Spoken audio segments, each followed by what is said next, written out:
Poppin' T Squad, it's your girl Keisha, and I'm here with tonight's All Tea, All Shade, Real Housewives of Potomac, Season 4, Episode 3 review. So we start off tonight's episode with Ashley's mom, Sheila, coming over to their house.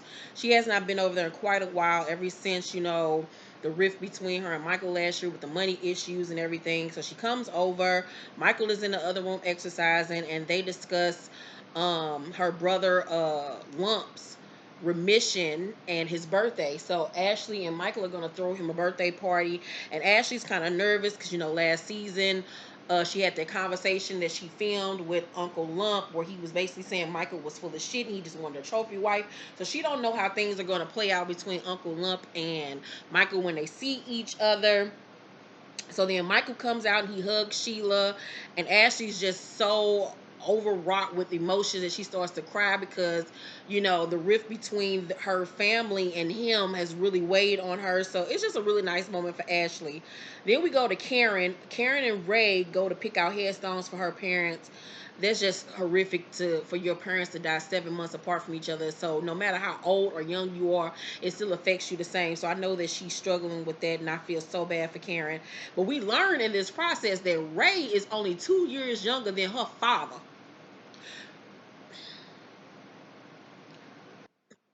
I don't think I could date somebody my daddy age. That's just creepy and weird. Could you date somebody your father's age? Let's talk down below in the comment section. Let me know. Could you do it? It ain't my cup of tea. Like, no, I couldn't, but whatever. So Gizelle goes to see her therapist. It's the same therapist that she was going to couples counseling with Sherman, which I told y'all last week was a bunch of bullshit. She's gonna, however, continue to see him separately.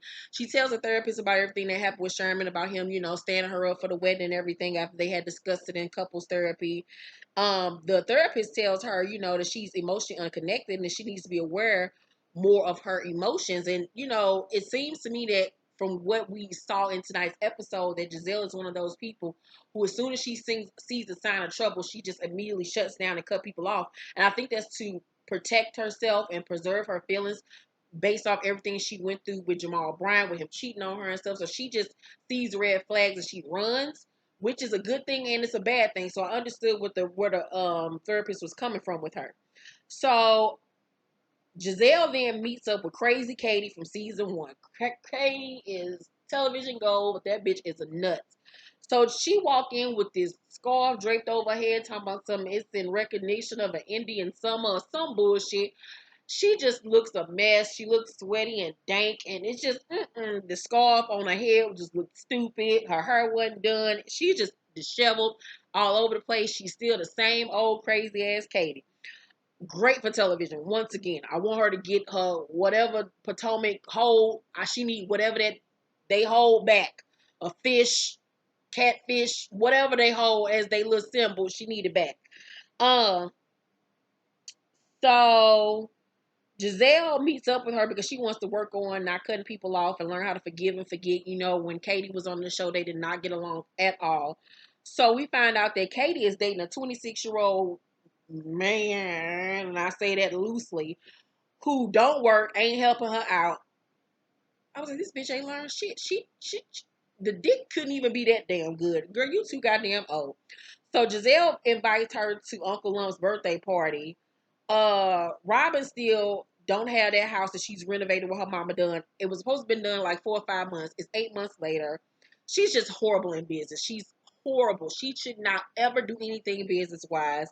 She's 10 G's over budget.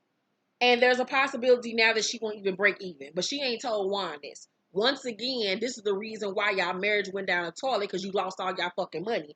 Now I see how. She is horrible when it comes to business.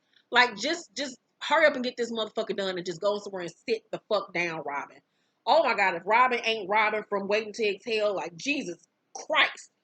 So Ashley and Candiace meet for lunch, and Ashley admits that she doesn't all the way consider Candiace a friend. Candiace, however, hair is just dry and big as always, and it was just a disappointment to watch. Karen sages her house as Gizelle comes over, and she lets her only see 2 rooms at a time at this point, so she only got to see the living room and the kitchen. This further makes Gizelle think that Karen really don't live there or whatever. I don't think that woman is lying about living in that house. I think that she really does live in that house. And if she is lying, I mean, that's a hell of a lot to stretch out. Um, Karen tells her that her behavior last year was deplorable, which it was. Gizelle realized that she's not compassionate, and Karen was like, bitch, I could have told you that. So Karen is in her confessional, and she says that she is not shocked that Gizelle and Sherman are no longer together, and that she feels like Sherman checked out way before Gizelle did. And I was like, well, shit, anybody with eyes could see that shit. And she says that she often runs into Sherman out in the streets, and that she saw him in sex with a whole nother woman, and I 100% believe it. I think that Gizelle is starting to use these guys for a storyline because she really don't got nothing else going on. She really honestly don't. It's outside of sticking her nose in everybody else's business, she has to date in order to have a story. She's doing what Kenya did before she got married, where she was just, dating these guys to have a storyline. And I see right through it. So it's Uncle Lump's birthday party. Ashley and Michael throw him a 90s music theme party. Really, nobody really participated in the theme. It was like maybe like 20 people that participated, and everybody else was just dressed regular. Michael tells Uncle Lump that they'll talk later at a later date about their issues, and Monique and Karen, we find out, decide not to come because they don't fuck with Ashley. Robyn arrives, and then we hear Michael saying, "Where are the men? Where are the men? Where is Juan? Where is my bro at?" And at first, when we hear him say, "Where are the men?" we was like, "What you mean, where are the men?" So Candiace is confused because Ashley is just chug-a-lug and drinking, yet and still she's saying that she want a baby. Gizelle tells them that she invited crazy ass Kate and that she on the way. So Sheila, Ashley's mother, arrives, and Michael then tries to dodge her and then starts sparking up a conversation with this black muscular guy. And we hear him say, to the guy, like, how much do you work out? And then I guess he touched the man's stomach. He was like, I was expecting to see jelly there or whatever. He was like, you're hard as a rock. It's all in simple fun, nothing to be alarmed about, it's Michael, and we've already heard rumors in the past about him liking men. Remember, what was that, season 2 or whatever? He was supposedly had sent a dick pic or whatever, that naked dick pic to another man or some shit. So it's all just suspect coming from Mike. But if not a normal man, but if it was any other man, we really, really be tripping off the conversation that was being had. So then he says to the guy, I know I'm a good looking man, but you're a good looking man. All right. So then Katie arrives and is introduced to Candiace.